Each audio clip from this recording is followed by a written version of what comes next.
Hey guys, I was gonna do a video on the board today. I'm not actually avoiding it just because I'm lazy or something like that. There's no reason to do this on the board today, okay? So I'm just gonna explain it to you and then you'll go on your way. It's actually a very interesting lesson, I think, because we've been talking about like the person in the store that's selling the goods. We've been talking about like what prices they mark up, right? But this time, let's say what happens is they know how much the market will buy a shirt for or a product for, and they already have set what their markup is gonna be. So now they have to put together their presupuesto of how much they can pay to get that shirt, okay? And you're like, what are you talking about, Michelle Scott? Well, we're gonna look at it really quickly. Look what it says right here. Sometimes a merchant knows, remember the merchant is the one that's selling, the vendedor, right? Sometimes a merchant knows what the retail price of an article must be. And like, what do you mean must be? Meaning like, okay, according to the competition, according to the market, according to the rules of the store or whatever, they have to sell a shirt. Let's say they have to sell a shirt at $46.50, because that's what the example is going to be. Okay, $46.50. Somebody determined that is the price that people are going to buy that shirt at. No more, no less. Okay, less they're going to think is cheap. More they're going to think is too expensive because the competition is selling it for that, or a little bit more or something like that. Okay, so what the retail price of an article must be, and the markup on retail. Okay, so for example, maybe they have a rule in their store that, okay, we automatically mark up all shirts 52%, okay? So then it says the merchant must determine the maximum wholesale price that can be paid for the article. So now they're working backwards. They know the selling price, they know the markup that they're gonna use, and they wanna know what is their presupuesto for buying that item from the manufacturer, okay?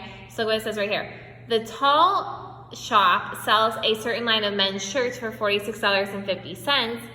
The markup on retail is 52%, right? That's what it says right here. Find the maximum amount the manager can pay for the shirt to meet the required gross profit. And all you have to do is follow this formula right here. You put your markup over here, the gross profit that you want, which is your is what we're gonna find out first, okay? And then your retail price, okay? Once you find that, then you just do retail price minus gross profit, and you're gonna get the store's maximum cost. So what you're doing is you're working backward the whole time, okay? So what you do is you put 52% right here, equals, we're gonna be finding the gross profit over retail price. Okay, so you find out that your gross profit on this shirt is gonna be $24.18, because you worked backwards. You did 52%